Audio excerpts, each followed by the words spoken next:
Shalom, tudo bem? Eh, Hoje vai ser mais uma questão, né?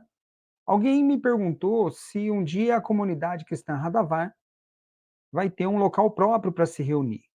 E a resposta é sim.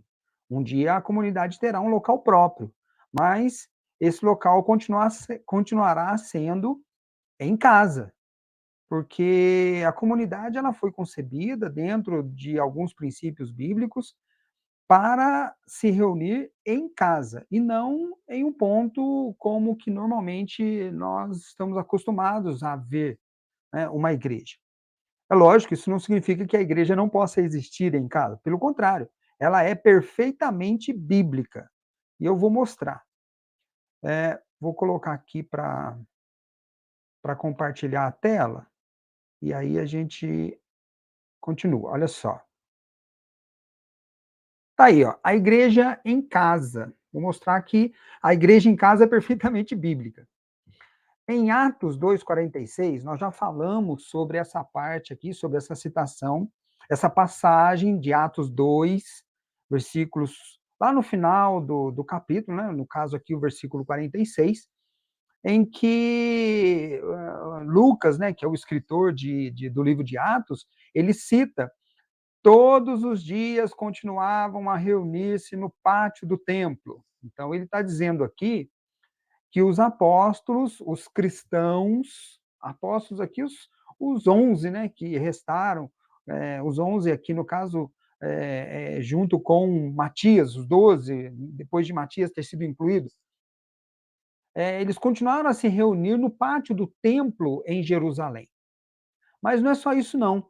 Olha aqui, ó, partiam o pão em casa, havia comunhão em casa, e juntos participavam das refeições, também em casa, com alegria e sinceridade de coração. Hoje, nesse estudo, eu estou tomando a NVI por referência, ao invés da Almeida Corrigida Fiel. Talvez seja um pouco melhor para a gente poder compreender e enxergar o que eu quero mostrar. Então tá aí, ó, partiu um pão em casa.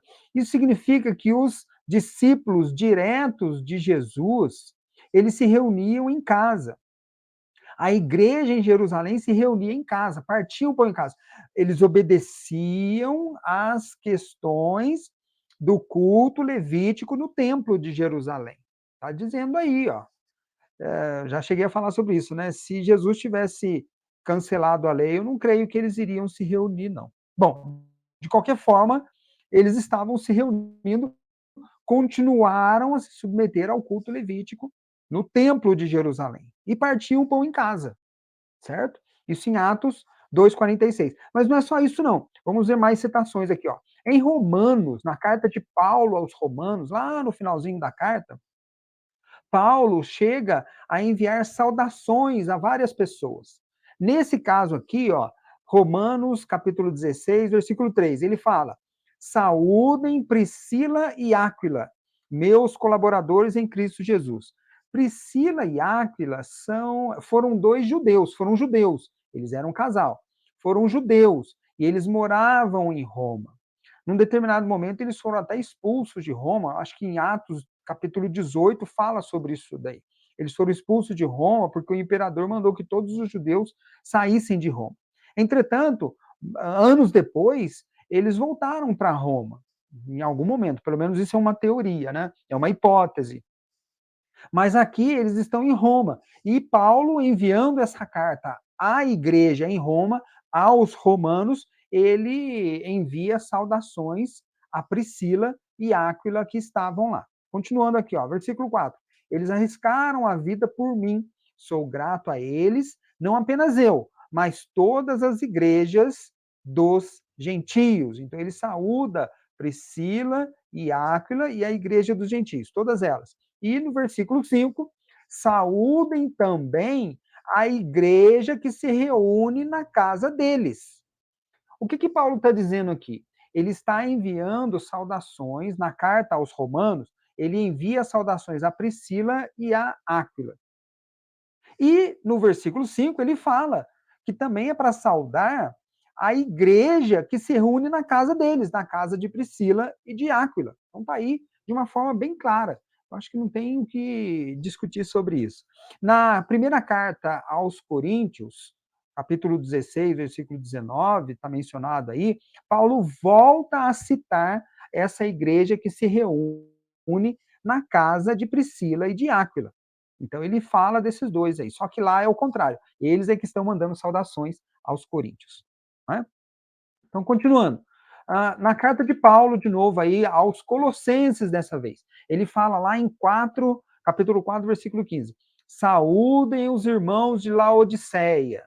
Curioso, né? Ele está mandando uma carta para a igreja de Colossos, né, os colossenses, mas nessa carta ele envia uma saudação aos irmãos da igreja de Laodiceia.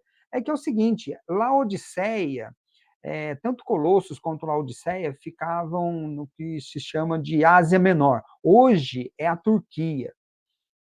E os sítios arqueológicos hoje correspondentes a essas duas cidades ficam distantes aproximadamente 15 quilômetros um do outro. Então é pertinho.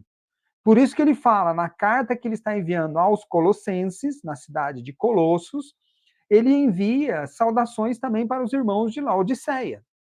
Então tá aí, ó. Saúdem os irmãos de Laodiceia, bem como Ninfa. Essa Ninfa é uma cristã que mora lá na cidade de Laodiceia.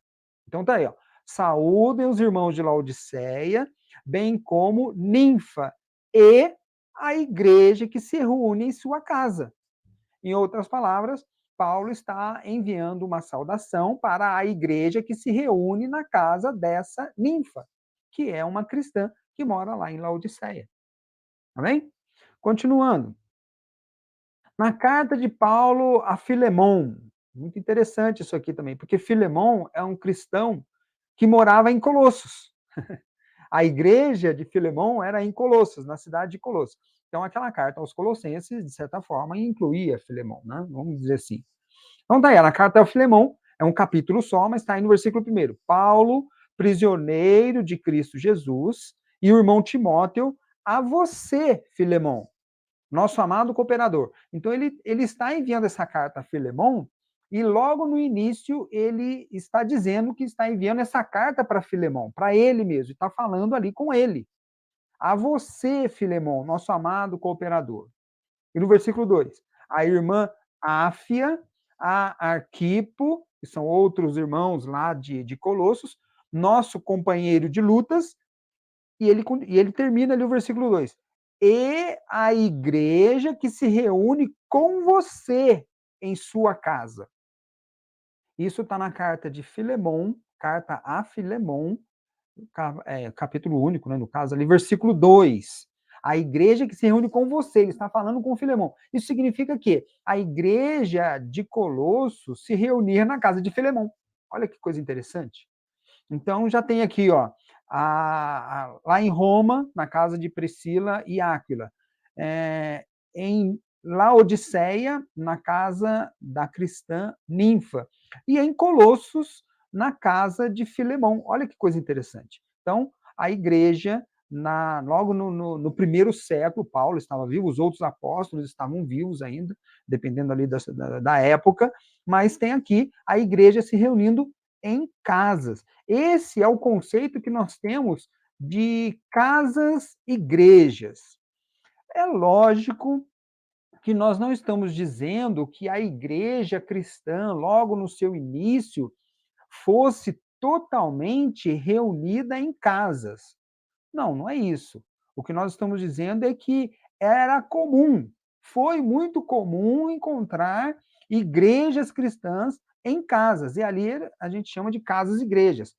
Eram casas normais que, com o tempo, foram convertidas em locais de reunião para as igrejas. De início, os donos das casas moravam nelas, mas depois eles converteram aquele lugar em um local de reunião e ela ficou somente como o local de reunião da igreja, não era mais a casa da pessoa. A pessoa foi morar em outro lugar e deixou aquela casa para a reunião da igreja naquela cidade.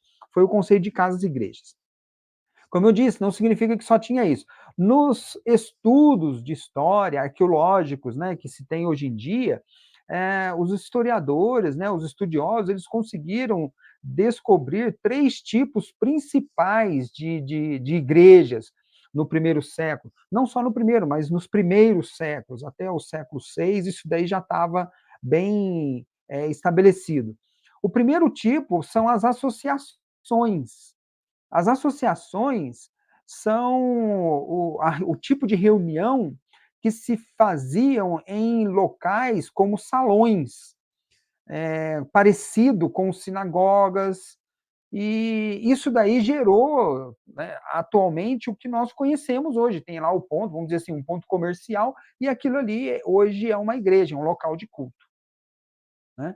Lógico, tem outros tipos de igreja, a igreja católica, por exemplo, tem ali um templo, né, definido ali, você consegue identificar pelo estilo, né, arquitetônico, qualquer coisa desse tipo assim. Tem algumas que são assim. Agora, estou falando mais das igrejas evangélicas, protestantes. São, são locais, as igrejas livres, por exemplo, tem um local ali, é livre, ele abriu e tem ali a igreja que funciona ali naquele lugar. Um ponto comercial, vamos dizer assim. Não é?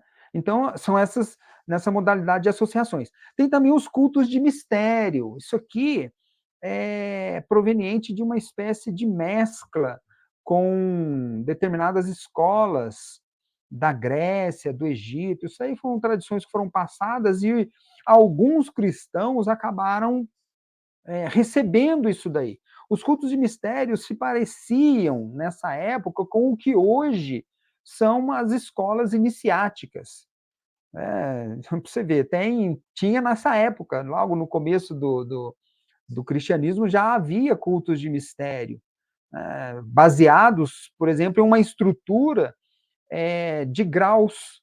Então, a pessoa entrava, ela tinha que ser submetida a uma iniciação, e conforme o conhecimento que ela fosse recebendo, ela galgava graus dentro da organização. E, por fim, as casas-igrejas. Então, são esses três tipos. Ou seja, no começo do cristianismo, esses três tipos puderam ser identificados, sendo que, no caso da igreja cristã, que começou lá em Jerusalém, o mais comum foram as casas-igrejas, depois, com a expansão, as associações e os cultos de mistério. Basicamente é isso daí, certo? Então, para responder de forma direta, a comunidade cristã Radavá, ela adotou esse conceito de casas-igrejas. Nós nos reunimos em casa. Mas isso não significa que somos uma simples célula. Não, não é isso não. A comunidade cristã Radavá, ela se reúne em casa, tem menos membros, óbvio, né, pela própria estrutura, porém isso não significa que ela esteja vazia de sentido ou de estrutura. Veja bem, ela tem os 5 ministérios, ela tem liderança, ela tem, vamos dizer assim, nós temos ceia, nós temos louvor, nós temos comunhão, nós temos grupos de oração, temos também cursos que são feitos através do ministério mestral. Inclusive, esses dias nós terminamos um curso com os membros da comunidade. Então, nós temos uma estrutura em menor escala, mas como uma outra igreja qualquer. Amém? Em pouco tempo nós estaremos estruturando a nossa escola num formato especial. Mas reunimos em casa, continuaremos reunindo em casa, e mesmo depois que tivermos o nosso local próprio, esse local próprio será uma casa. É isso, o que nós tínhamos para falar sobre hoje. Essa era a dúvida e o que tínhamos a responder. Amém? Uma ótima semana para vocês. Fiquem com Deus. Shalom.